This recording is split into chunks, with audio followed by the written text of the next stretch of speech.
Welcome everybody to the final session of our financial literacy series 2023. I am your co-host, Anthony Smalls, and we are welcoming back our main presenters, Ms. Kim Bourne and Mr. Kevin Hutt. But before we get started, let's talk about our session for today. We are navigating some do's and don'ts of wealth building. We all want to build wealth. We all want to climb that corporate financial ladder, but you got to have the right blueprint in place. So we're going to discuss some of that. Some tips to remember as you are on the Zoom, that we want everyone to try to remain on mute during the presenting so that way we don't distract everybody. Also remember that we are going to record the session. So the website has not been updated yet, but it is on our YouTube page. I will put those links in the chat for those people that want to go back and check some of the recordings. Once everything is finally up to the website, I would do an email blast on that as well. And don't forget that we're still doing a competition. So we have selected some folks that are going to win some prizes. So we'll give those names later, and I'll tell you exactly what your prize is and how you can claim it. So make sure you pay attention, but we still want you to participate in the polls. Okay, we still want you to do surveys. So with that being said, I will throw it over to our presenters and we can begin the session. Fantastic. Well, we do have a first poll to kick us off. Welcome back to everyone. It's great to be with you during our ending of Black History Month to culminate our series with an excellent session about wealth building. Anthony, do you want to launch the first poll just so we get a sense of who's in the audience tonight? Okay, so the poll is now launched. What is your primary motivation? Is it A, pursue financial freedom and independence? Is it B, enjoy a comfortable retirement? To give to charitable causes or support your community? D, leave a legacy for future generations? Or E, other? Me, I want to do a little bit of everything. But the only way to get there is to try to go through these seminars and try to apply everything that you learn. So I guess, Anthony, you think E should be all of the above, huh? Yes, definitely all of the above.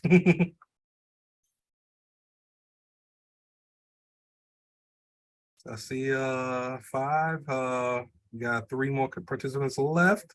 I'll count it down in 5, 4, 3, 2, 1, and let's share the results. So it looks like the majority of people chose to pursue financial freedom and independence. Isn't that everybody's dream? Absolutely, absolutely. And Kevin and I are delighted to help everyone on that path to pursuing financial freedom. As always, we both want to extend our deepest gratitude to the Mount Sinai community and the medical community at large for just navigating us through the challenging period of history, the pandemic. And it's really been a challenging period, but we pressed through. Kevin, did you want to welcome everyone as well? Yes, again, yes, thank you for having us. It's always a delight to have these conversations, and a lot of thought goes into these sessions with Kim and I, and really talking about what kind of literacy, information, empowerment our communities need around economics and finance. And certainly COVID and these extreme life events, which are happening more frequently, really make it a necessity that individuals, communities, minority as well as majority, really have a financial net help them transition through these. So I'm excited to be here. Again, thank you for having us. And I know Kim always says this, but thank you, your community, for helping us get through COVID. So the first responders, healthcare providers, we owe you guys a lot of thanks. Absolutely.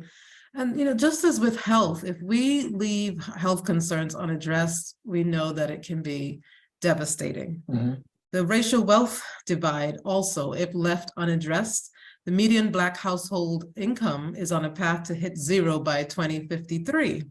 And this is a startling statistic that kind of sets the backdrop for tonight's session. the Black tax is often a tax that's referred to African Americans. I think it kind of came about from South Africa. It's the idea that when Black families are successful, especially professional families who become financially successful, there's an expectation of other family members for some type of financial support. That's referred to as a Black tax. Generally speaking, in comparison to white families, their wealth is nearly 10 times greater than that of middle-income Black families. So we have a lot of headwinds against us as we think about closing out Black History Month and the racial wealth divide, even though, it's been 400 years since African Americans have been in this country and, working to become more economically stable. So what do we do? How are we going to navigate the challenges that we face? When we think of building wealth, it's similar to using a ladder. So we're thinking about it in 3 phases. We have to work hard to raise a heavy ladder. Then we need to stabilize it before we can begin that climb. So during our session tonight, we're going to guide you through that process of utilizing a ladder effectively and climbing our way to our legacy. That first section of being a heavy lift, it is, and income inequality is real, wealth disparities are real, and even though it's a challenge for all families, not just African American families, as we realize that we have a broad community of listeners out there. In commemoration of Black History Month, we are really working hard on financial literacy and hoping that this step will be helpful to narrow the wealth divide, which is beneficial to everyone. That's true. So with that, what is the groundwork for a new wealth agenda? Because we need something new. And as we think about that, we'll give you some of the nuts and bolts tips about financial literacy. But we want to emphasize the importance of changing the conversations in our homes. This is for all families. Introducing financial literacy in the family conversations across when we sit at the kitchen table.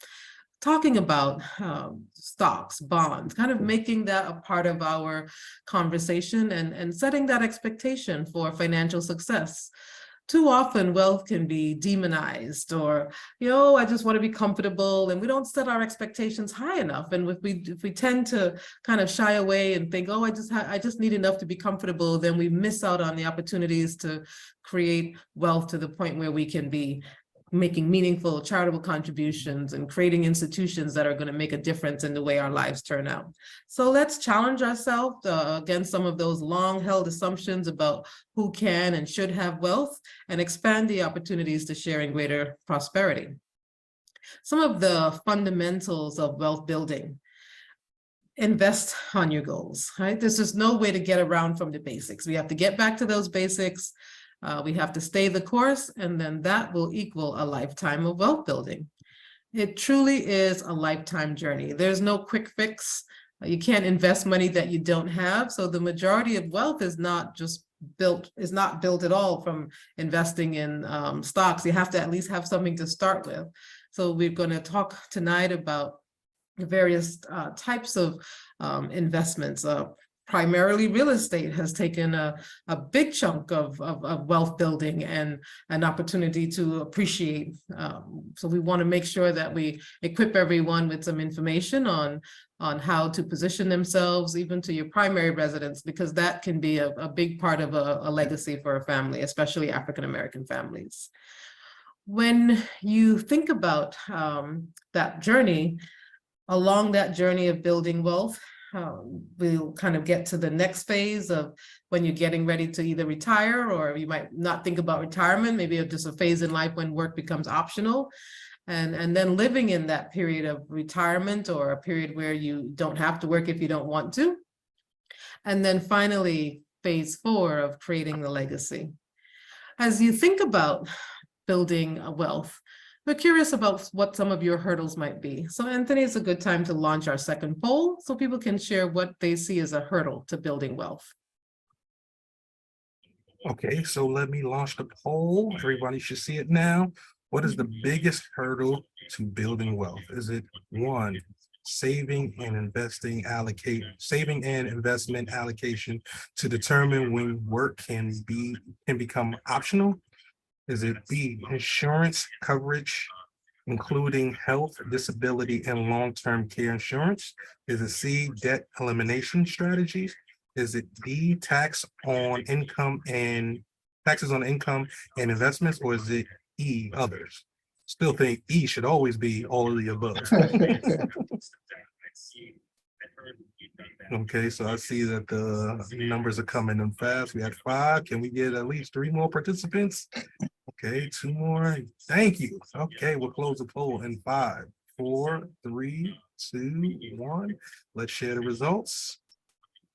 It appears that debt elimination strategy is one major component. As long as your money is staying in-house and not constantly going out to satisfy other people's pockets, that's a good way to eliminate to build wealth. And then we have saving and investment allocation to determine. Sorry, this is in a way when work can become optional. So I think that's another component. So I think all of them, definitely all of the above would be the answer for me. All right, thank you, Anthony, for that. Is there a background echoing that, or is that? Okay, I think I don't hear it anymore. Okay. All right, yeah, so as we start on your path to wealth, always important to recognize there's no better time than now. Let's not get into regrets, what we could have, should have, would have done. Let's just focus on the do's and don'ts. And there are clearly some do's and don'ts as we think about building our wealth. What are some of the things we want to do? Create that budget and manage it. I would say make it easy. The few action items that you can make to take that step, avoiding spending more than you need to. But sometimes, even though it's simple, like it's not easy because it's not in our nature to, write down everything or track everything. So I find the easier that you make tracking spending, the more likely you are to do it. Budgets like diets, we tend not to want to kind of feel like we're having to track everything. But if you don't, then you really don't get a chance to benchmark where you are. A credit card, my American Express card, for example, great way to track spending without having to spend a whole lot of time doing it. So just figure out what might work for you, whether it's a credit card or a software program, something to make it easy so you can establish those good habits. Some of the another important do is maxing out those contributions, those retirement plan contributions.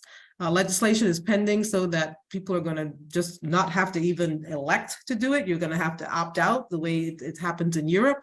So the government is realizing that the easier we make contributing to retirement plans and savings, the more likely people are to do it. But in the meantime, please, one of the best things you can do to get on that savings path is maximize your retirement contributions. Great to save on taxes, great to build wealth. Some of the don'ts is, especially for this community of budding physicians or current physicians, it's so easy to fall victim to lifestyle creep, which is the tendency to spend more money as you make more and on things that perhaps you don't necessarily need to. So don't just spend all of your raises on lifestyle creep. Try to continue living on the same level and sock away some of that money. Don't want to bail out of the market when it dips and make some of those losses that are just on paper real. And finally, try to avoid some of the lifestyle events that can just completely derail our savings. Establishing that budget. Again, I would say make it easy.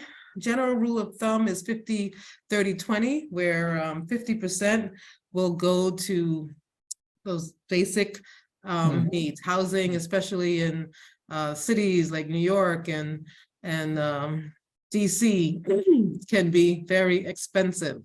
So 50% of our expenses often is going to housing, food, transportation, bills, and utilities. And then maybe 30% to wants, but don't fall shy of having 20% go to that savings bucket. So try to think and really have a handle on where our money is going. Sometimes people, like, they don't even know where their money is going. Get a sense, just like a company has good financial acumen and keeps track of their funds. Let's develop those good habits and do the same thing. This slide here is showing you a hypothetical return on $1,000 of investments compounding annually. And just look at that top number to see how quickly $1,000 could grow if invested at higher rates of return. So we see there's a big difference between a 3% rate of return, a 6% rate of return, and even if the market's performing, could be higher than 6. So be mindful not only of how much you're saving, but the rates of returns. We're in a high interest rate environment right now. So those bank CDs are paying a lot more than they did in the past. Make sure all of your cash is deployed correctly. And Kevin and I are always happy to talk with you about how to make sure your investments are deployed correctly. Think about your contributions. Absolutely. Can't be more kind of, let's say, a pictograph there telling 1,000 words. Just look at how that retirement account is growing to $1.3 million, just gradually over a number of years, starting at age 22, might be the average age for some of the folks out there, an initial 3% savings return, and then etching it up each year to 10%. So this is kind of a typical savings path. And just look without even feeling it, how quickly one can become a millionaire. And if you're even more intentional about it with better rates of return, those numbers could be even better. And Kim, on that chart, I think what I found, go ahead, Kevin. I think you have a highlight about employer contributions and matches. That's right. And, so often we don't take advantage of that. I mean, that means that for every dollar I put into my retirement, my employer is going to match 50 cents on the dollar or dollar for dollar. Exactly. We always, I guess, want to take advantage of those opportunities. Yeah, absolutely. Absolutely. Kevin, thanks for chiming in there, right? Because that's like 100% return on your investment when your employer matches you dollar for dollar. Yes. So, yep, regardless of what that match is, if it's 100% match or 50% match, you don't want to miss out on those matches. So always contribute to those retirement plans, especially to the extent that your employer is going to give you a match. Excellent. For sure. Thank you. And we talked about not letting lifestyle creep disrupt your savings. So there is that tendency. You work hard. What's wrong with, spending a little extra on a new car or taking a vacation? You just have to be mindful because that type of spending raises lifestyle creep. And before you know it, those things that you might once have thought about as splurging become a normal part of your spending. These things, just managing lifestyle creep can really help you save more and have more income in the years when you're really going to need it, when you may not be able to work as hard as you can, during the youth. So just be mindful of that and really think of that savings bucket and those retirement plans as a long-term savings and see that as part of paying yourself first and part of your healthy expenses. Market volatility is real and it can get in the way. We find ourselves right now in a very volatile market, and it doesn't feel good when we receive our statements and they're lower than they are the month before. But just understand it's a natural part of wealth building. Bear markets can be unsettling, even frightening, but while you are in challenging times, just remember, the more you put in now, the more you're able to buy at a lower price, the greater that money has a potential to grow down the road. So it's actually the volatility for our younger audience members works in your favor. So just stay the course and continue to contribute. Don't let the cost of major life events impact retirement goals. So again, as we celebrate new births and just different challenging experiences, whether it could be a wedding, whether it's caring for a disabled loved one or the death of someone, all of these major life events can trigger emotional spending, actually, that otherwise we may not do. And that type of emotional spending can have an adverse effect on our long-term savings goals. So just be mindful of the emotions, whether they're happy or sad, to just try to take things in stride, be supported by friends and family, and not get into spending monies that later on one might regret. The impact of our retirement savings, when we look at this chart here, we see that, again, over a 43-year period, look at how these numbers kind of play out. Leaving the workforce to care for a child or a parent can have a very traumatic impact on our savings plan. So this is something, especially for women, that tends to affect us more, having to care for a loved one. We want to be informed about how to go about managing these types of lifestyle events, and not allow these types of events necessarily to derail us. I always say, you know, the quality of our relationships is going to have a big impact on the quality of our lifestyle and our monies. So as we have aging parents or aging loved ones, try to form those bonds with other family members, other friends, to help to support any caregiving needs. So, you know, no one person is taking the brunt of the expense. And then as we think about building wealth and generational wealth through real estate, real estate is a unique asset with a range of underlying characteristics and strategies that can serve multiple purposes when we're looking to build wealth. The correlation oftentimes with real estate to stocks and bonds is different. So that is a great way to balance some of the risk and return. If we're not the type of person that wants to own hard assets, you know, directly, there are creative investments that Kevin and I can share when we work with clients, where you can kind of invest passively in real estate to diversify. So there's always a way, even if you don't envision yourself as that type of landlord that wants to deal with tenants and the, you know, the day-to-day challenges of managing a real estate actively, you can certainly do it through one's portfolio. So always a way to diversify and build wealth.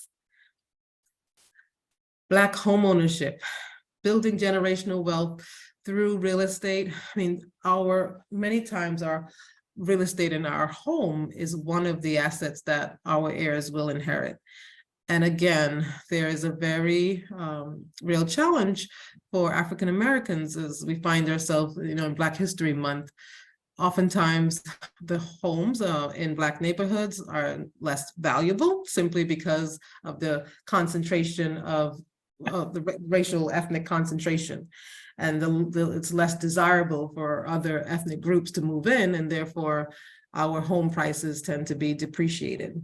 So we have to think about how that impacts our wealth and be smart about how we're going to build generational wealth through real estate. There's some interesting data according to the census board. This was 2019. The home ownership disparity between white, non-Hispanic Americans and Black Americans is the largest as it has been in nearly 30 years among whites. So there are real challenges and real headwinds that lie ahead. So just be wise when you're thinking about some of the dynamics and how to go about choosing where you want to live and what the appreciation of the potential property could be, and being smart about how you transfer the ownership down the road. With that, Anthony, can we launch our third poll? Yes, the third poll has been launched, and the question is, what factors are most important to you when considering buying a home? Is it A, location and proximity to amenities? Is it B, home size, layout, condition, and potential for renovation? Is it C, affordability and financial options? Is it D, market value and growth potential? Or is it E, all of the above?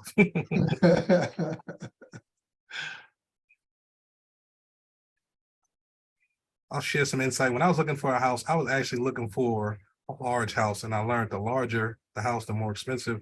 So the square feet or stuff like that, the lot size makes it a little more expensive. So if you're gonna buy a house, don't buy it in New York, is what I learned. Okay, we're gonna end it at 5, 4, 3, 2, 1, and share the results. So majority of people picked affordability and financing. which is very important if you're trying to use your money wisely. You don't want to overspend and can't be able to afford it and go into foreclosure or anything. The next group of people picked all of the above, which is E. And then a lot of people, two people picked location and proximity to amenities. Great. Yeah, well, all of the above, and definitely market value and growth potential is something that we want to think about that we don't always think about. So I don't want to be the Grim Reaper, but definitely want to make it clear that, lifting that ladder is heavy, lots of headwinds, but we get to the point where we stabilize our ladder after doing all of that heavy lifting. And so this is the point that I'm going to hand it over to Kevin to teach us how to stabilize that ladder once we lifted it and got it into position. Kevin? Thank you, Kim. And just one more comment about your real estate investment. For most Americans, it's probably the most significant investment they'll make in their life. So I think you're right. Affordability is key, but I like, Kim, what you're saying. We have to think about the value proposition. Affordable may mean I'm in a place where that investment can grow, right? Versus if this is the most significant investment in my life, I'm really looking to see, am I making a location, is the appreciation. And then to your point, Anthony, certainly has to be affordable. So I can't say enough about how important real estate is, because that's an investment that is tough to unravel, right? But Kim did a great job of setting the foundation for some of the strategies of getting to this point where we now have to talk about stabilizing the ladder. And when we talk about a comfortable retirement, let's face it, you've got to be well. I mean, the two go hand in hand. There was a statistic done not too long ago by the Central Retirement Statistics Organization. And they said that in order to have a comfortable retirement, you need to have $1.04 million. So we need to be millionaires, in essence, to have a good retirement. And to make no mistake about it, as Kim pointed out, that means we have to build wealth. So tonight we're talking about how to do that. In terms of the golden years, those are today. I mean, right now is the time to really start doing the things we need to do. There's, it's never too early. And, Kim, I always like to insert my Black history quotes when I can. So indulge me as I, use the one by Martin Luther King, where he says, we are confronted with the fierce urgency of now. In this unfolding conundrum of life and history, there is no such thing as being too late. There can be a such thing as being too late. So as we talk about building wealth, we can be too late in doing this. So this is the time. There is no time for apathy and complacency. This is the time for vigorous and positive action. The golden years are times for vigorous and positive action. I think that's what we're talking about today. So if we go to talk about some interesting statistics here, and we've been kind of highlighting them. We look at just kind of the rate of savings by African Americans, our community, as opposed to other communities. Here you'll see that, African Americans pretty much have only 60% of their funds are in some retirement. As a matter of fact, I remember when we did the session on cryptocurrency a couple of weeks ago, we talked about how African Americans had a greater percentage of their wealth in cryptocurrency and was kind of harmed by this cryptocurrency crash.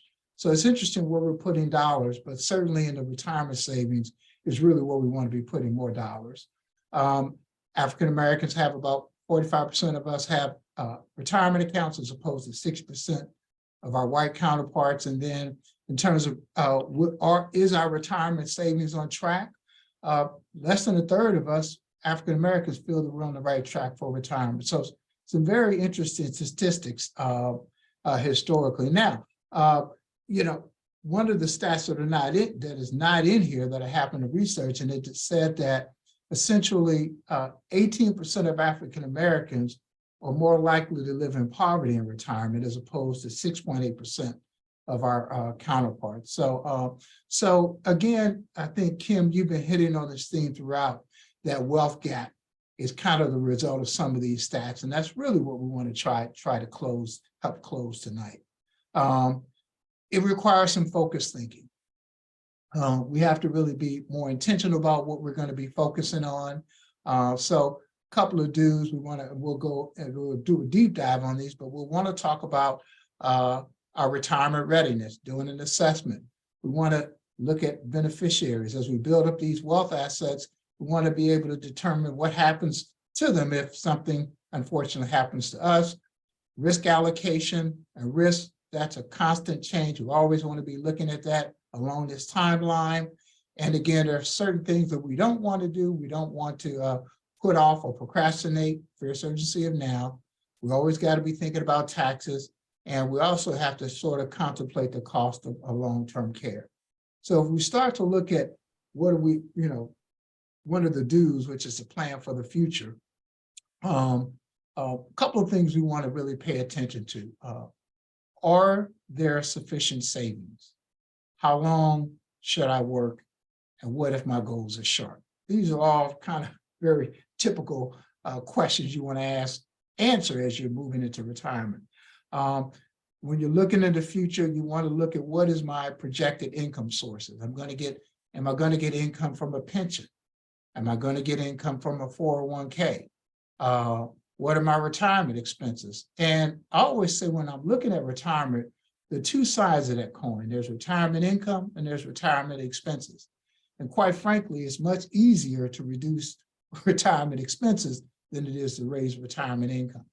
So as I'm paying off debt, I think one of the poll questions, Anthony said that debt elimination, most of our viewers said was a high priority. Great answer. Reducing debt is key because if debt is encumbering our resources, we don't have the ability to save.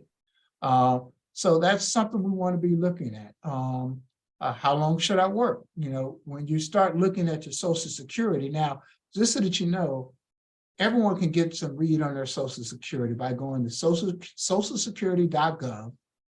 You enter in your personal information. You can get a read out of what your Social Security benefits will be in retirement. So again, when we're planning for the future, we want to know, typically you're going to get several amounts. What it would be if I retired at 62, what it would be if I retired at 65, 60, 70, and 70. So we want to be looking at those things to calibrate how much longer do I need to work. Of course, healthcare, health insurance, we'll talk about, it's going to be kind of one of the major factors in retirement. And then at the end of the day, if I'm short on my goals, do I need to work longer? What do I need to do to adjust? But again, these are kind of the assessments that typically Kim and I are making with our clients on a constant basis.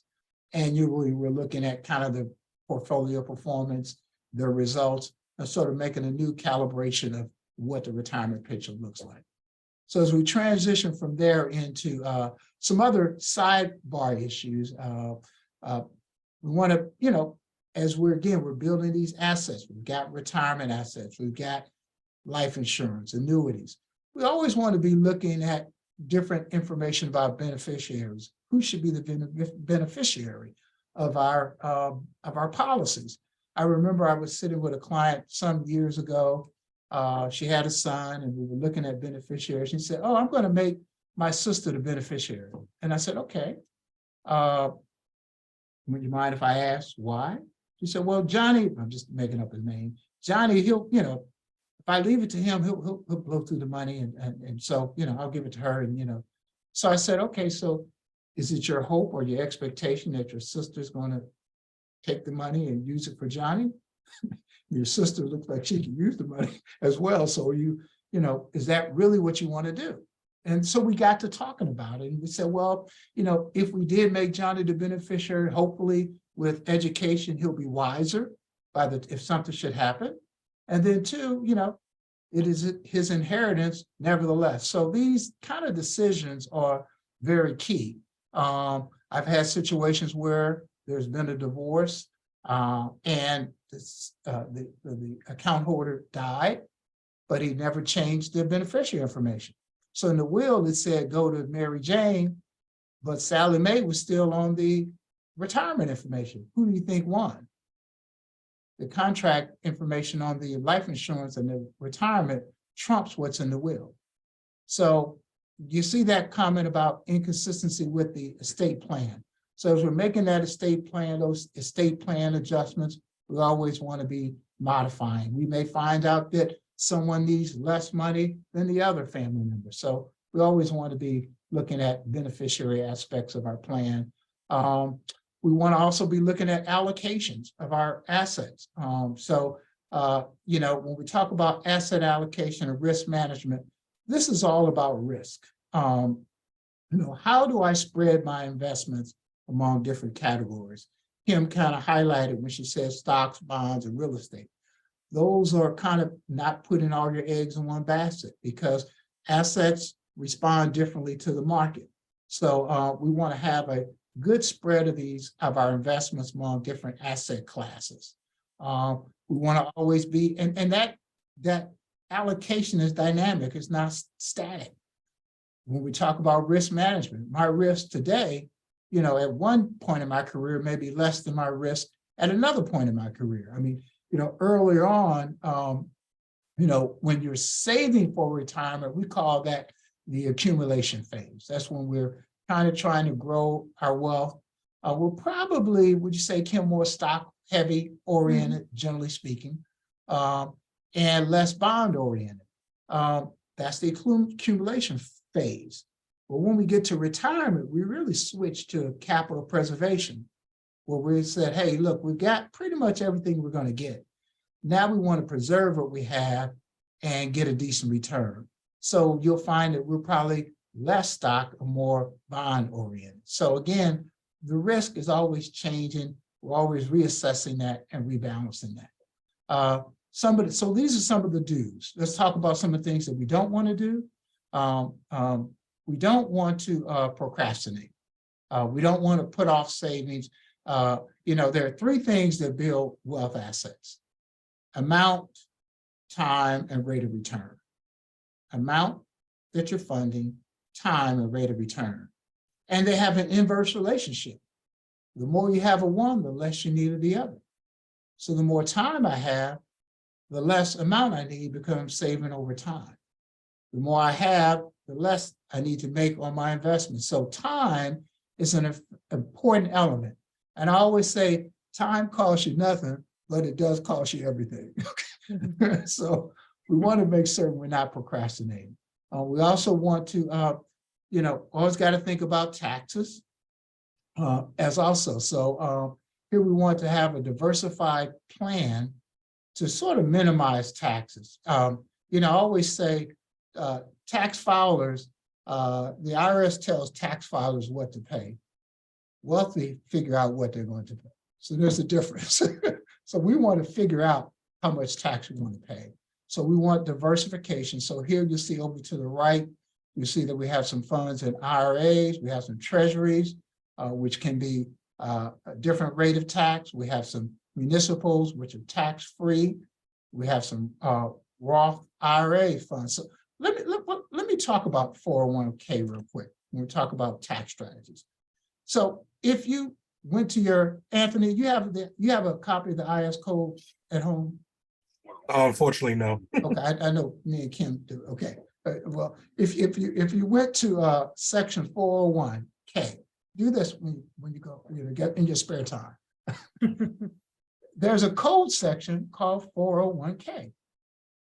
That code section allows several tax benefits.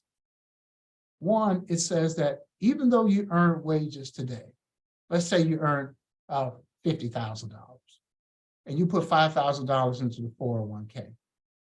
That code says, even though you earn $50,000 and that's taxable, if you put $5,000 in the 401k savings, I will only tax you on $45,000.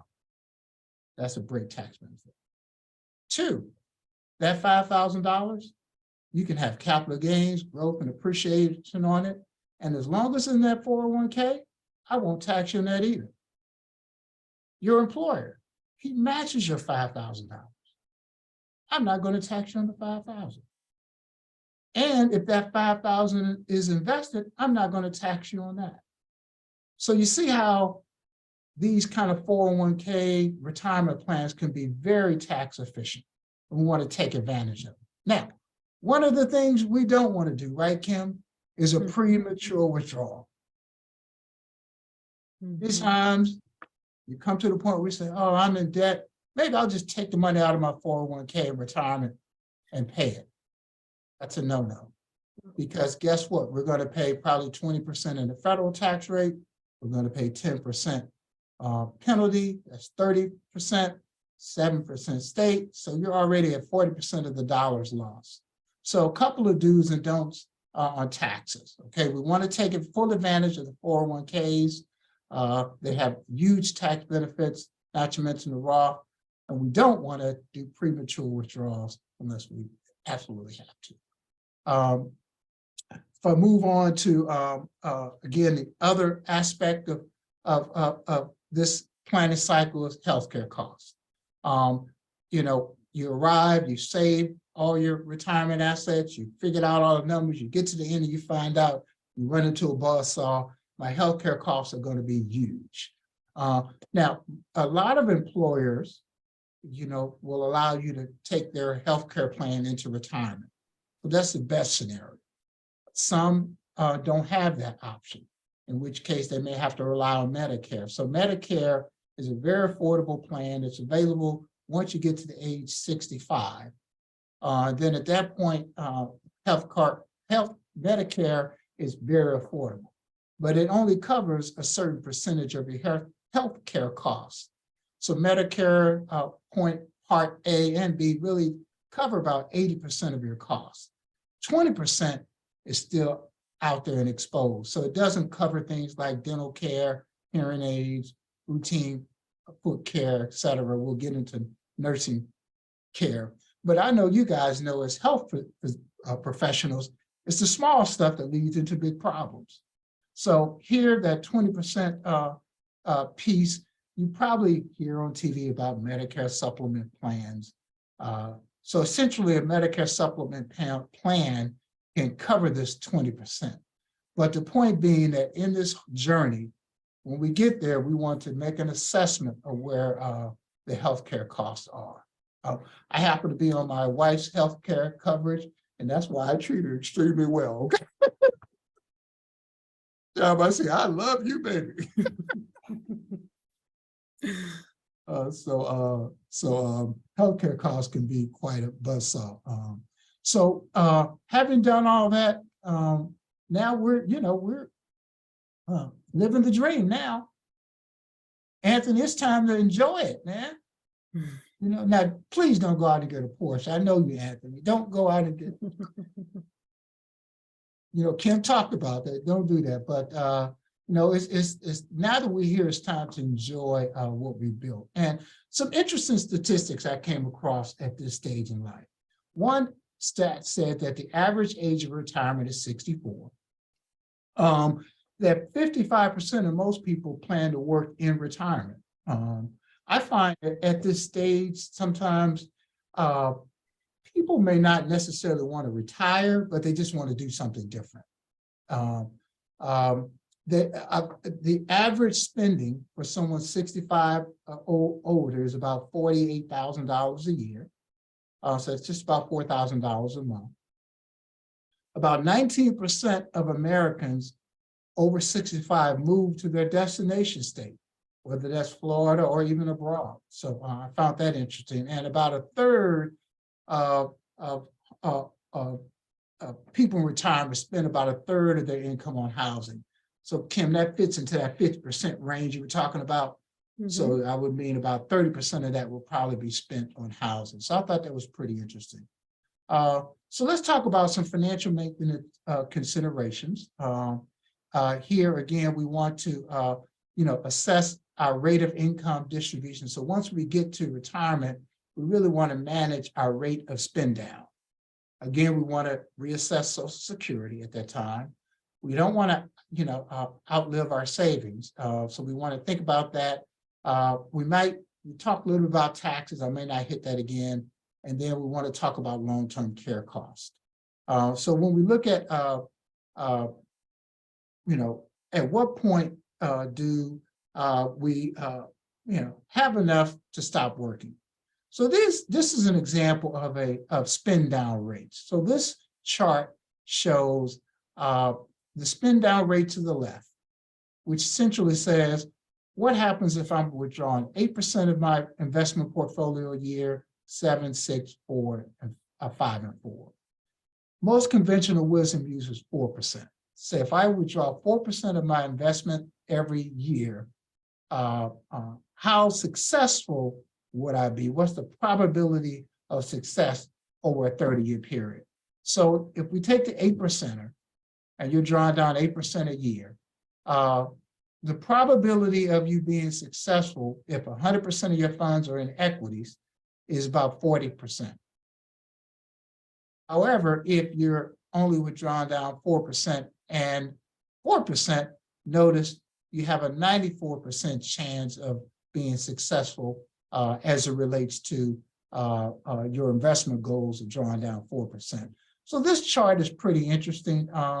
If you look over in that third column where you have 50% in equities, 50% in bonds, that seems to be the sweet spot in terms of success at the 5 or 6% rate, which typically, as you again get into those latter years, if I've got 4 or 5% on $1 million portfolio, Anthony, I don't have to do anything super genius to be successful, right? I just have to kiss it, right? Keep it.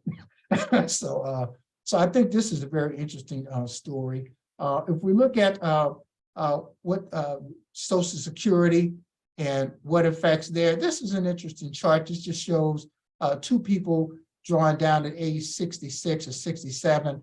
Most people are now in that 67 full-time retirement year, so I'm going to focus on the gray area. But if you retire early at 62, you lose 30% of your Social Security benefit. If you retire at 63, you lose 25%. And when you lose this benefit, it is a permanent loss. You don't make it up once you get to 65. You're permanently under financed for Social Security. But what I find very interesting is once you get to 67, which is full retirement age, that generally means you can make as much money as you want. There's no limitation on how much you can make. Look how much it starts to grow a year, 8% a year. Now, that's a good return on investment, particularly right now, right, Kim, with the markets going all over the place. So here I'm getting an 8% growth rate on my Social Security from 67 to 70. So again, we want to take a look at, when's the best time to take that? And we're always calibrating that between pension. You may retire and have enough pension, and you don't necessarily need to draw your Social Security yet. You may do pension and work part-time so that I can draw my Social Security later. You may have some difficult challenges and you may have to draw that sooner than you like. All right. If we look at just kind of long-term, leveraging Social Security long-term, this basically chart just shows how much my living expenses will be covered by Social Security. So statistically, if you retire at 62, a little bit more than half, 55% will be covered by Social Security. At 66, 69%. At 70, almost 92% is covered by Social Security. Again, we talk about wealth building and legacy building. Then I'm only using 8% of my portfolio to finance my living expenses. I've got capital to deal with other things, whether it's legacy planning or some long-term care planning. And, again, I'm talking to health, professionals. 20 years ago, the life expectancy was 50, 60 years of age. Now it's easily 80 or 90.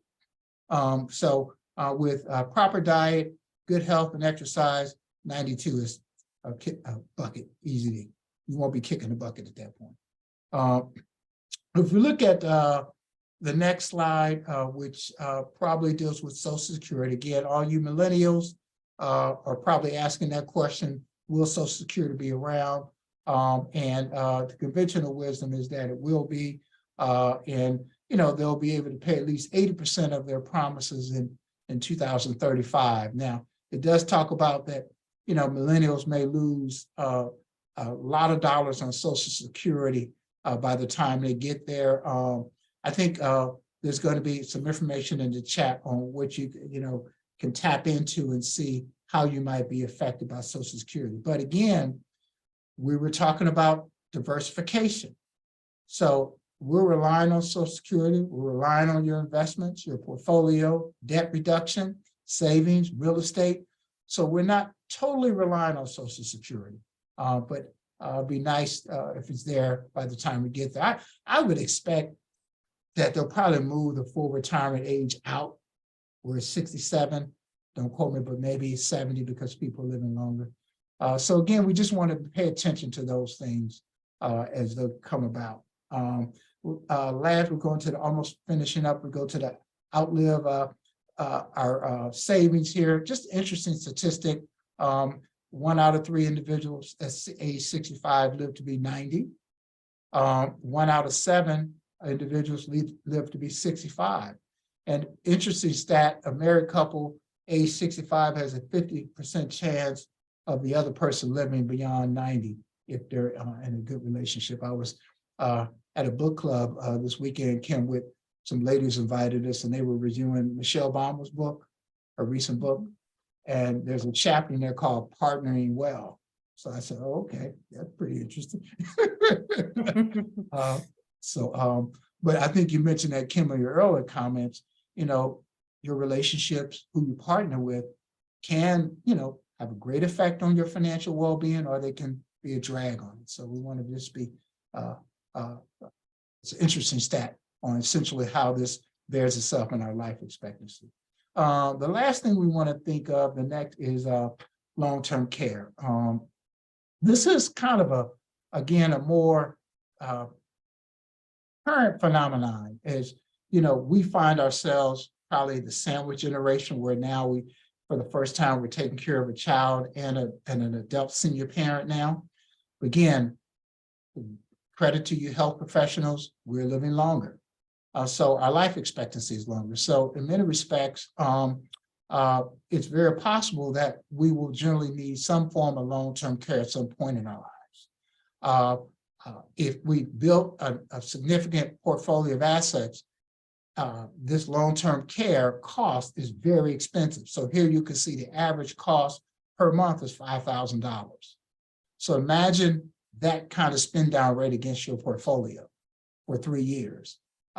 So a lot of things that you probably should be looking at is there are all types of risks. There's life insurance, which is risk of dying and not leaving your loved ones with resources. There's also long-term care risk, which is the risk of living long and having to put a burden on your family or draw down your assets. So purchasing long-term care insurance would mean that if there's a need for you to get some kind of long-term care, if you can't do ADLs or the adaptive living, daily living, but essentially, if you can't do some of those things with this toileting, transferring, et cetera, then you could qualify for health coverage and long-term care insurance that would help pay for this. So you have a life insurance policy that provides you $3,000 or $4,000 a month to help cover these costs. So I think, again, great segue, Kim, into kind of where you are. We've gone from building wealth, now we stabilize the ladder, and now Kim's going to sort of say, hey, how do we take leverage on where we are to go to the next level? Kim? Yeah, absolutely. And as we approach the top of the hour, just as when a plane is taking off, there's a lot of, that going down the runway, but once you get up and get past the turbulence, it's somewhat more of a smooth sailing. And this is where we are when we think about, climbing the rungs to legacy. Once you have successfully built wealth, and now we get to the point where we're thinking about what are the things that are necessary to leave your house in order and transfer wealth, the do's or don't there are really considering your values, reflecting honestly on family dynamics. The things you do not want to do, or the thing you do not want to do, is to leave a mess. So a lot of the work that needs to be done when it comes to wealth transfers and leaving that legacy has to do with being organized and having conversations and considering the family dynamics. You don't want to leave a legal mess. You want to make sure heirs can find the assets. A lot of that means setting things up now, having the difficult conversations, not seeing this as something that has to happen only, as we get much older, because, people do die prematurely. So everyone needs to have things in order. With that, let's launch this final poll for the evening. Okay, everyone, it's poll time, my favorite time. This is a rapid fire. So the first question is, estate planning is not necessary if you don't have children. Is that true or false? Next question, a legacy is only relevant for older individuals who are nearing the end of their lives. Is that true or false? Next question is, leaving a legacy only applies to what you pass down after your death. Is that true or false? And the last true or false is, leaving a legacy is only important for wealthy individuals. Is that true or false? Now, some of these things are a no-brainer, so I'm expecting everyone to get these right. So we have 4 participants, 5 participants, 6, 7. Okay, we will close the poll out in 5, 4, 3, 2, and 1. Let's share the results. So we'll go back to the first question. Estate planning is not necessary if you don't have children. Is that true or false? And everybody picked false. That is correct. Second question, a legacy is only relevant for older individuals who are nearing the end of their lives. Is that true or false? That is also false. Everybody has that correct as well. Third question, leaving a legacy only applies to what you pass down after you die. Is that true or false? That is false. Legacies are created any way that you define your legacy. Last question, leaving a legacy is only important for wealthy individuals, true or false? And that is also false. Every family has their own legacy.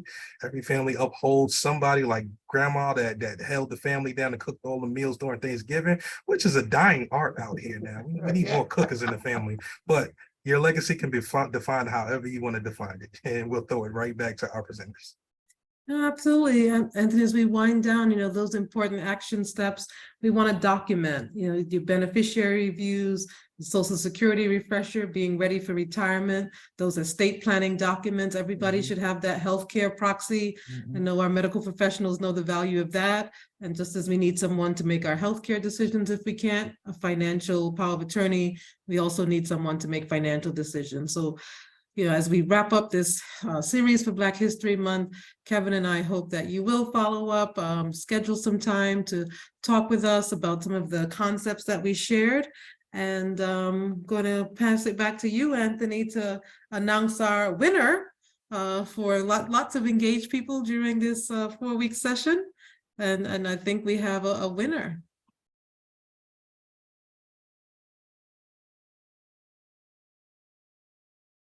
Do we have You're some on mute, winners? Anthony. With technology, right? So what we wanted to do is we wanted to pick the most active participants that we felt like really got involved with this with the series, but somehow, guess what? A lot of those people are not here for the final session. So the question is, do we supplement those names for opportunity to win with the people that are here? And we'll just do a top 3. Does anybody want to participate in the top 3 participants? I'll participate. Okay. Okay, so what I'm going to do is, I don't want to hold everybody here. We have a number 1 winner. The number 1 winner, last name is Hassan Adams. You are the number 1 winner, so I need you to stay on because you were one of the names that were selected. So stay on when everybody leaves. And now everybody that's here, I will quickly try to do a drawing for these tickets. So I'll put everybody's name in the thing. I should have thought about this as I was doing it, but I realized that everybody that was on the list is not here. So let me quickly do this real quick. And again, thank you all for coming to our sessions. And we hope to learn as much as possible. And the last thing is. Yep, while Anthony does that, just want to remind everyone to download the information in the chat. Lots of questions have been submitted over the course of the weeks. Time doesn't permit us to answer all the questions, but want to acknowledge Christina Rivera, our operations manager, for organizing all of the questions and the slides and making sure that that information is available for you. So if you download the slides and your question hasn't been answered through the course of our discussion, most likely you'll find the response in the slide deck. So thank you to Christina, Anthony, for coordinating these sessions. We hope that everyone has found them quite valuable, and the suspense is building as Anthony selects the winner.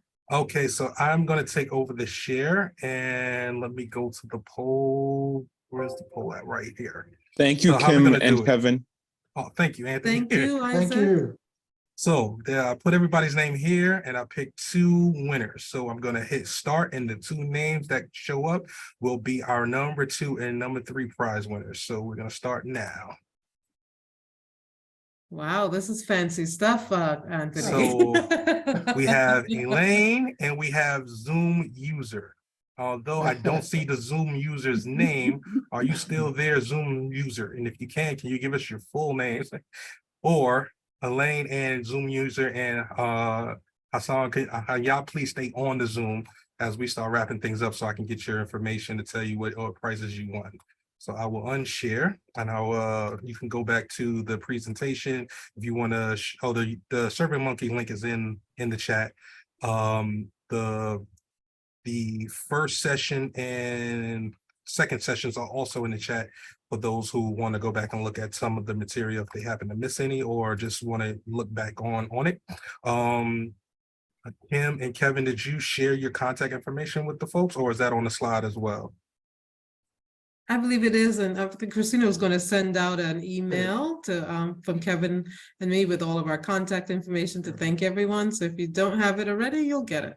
Okay, so thank you all for joining. As always, we enjoyed everybody for coming out. We got a lot of feedback on this year's session. So if you're interested in prolonging this and try to do this monthly or quarterly, please email me directly at FOD@mssm.edu. I will put that in the chat.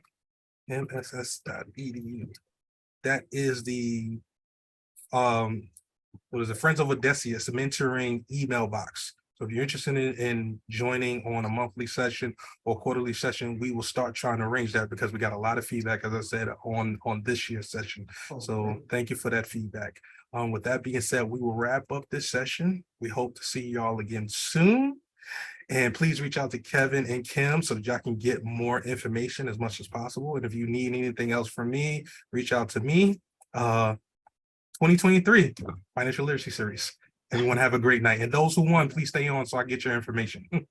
Thank you both very much. Thank you guys. Very informative. I appreciate it. Thank you, Anthony. Thank you, Kim. Thank you, Kevin. It's been amazing. Thank you, Miss Hassana. Thank you. Thank you.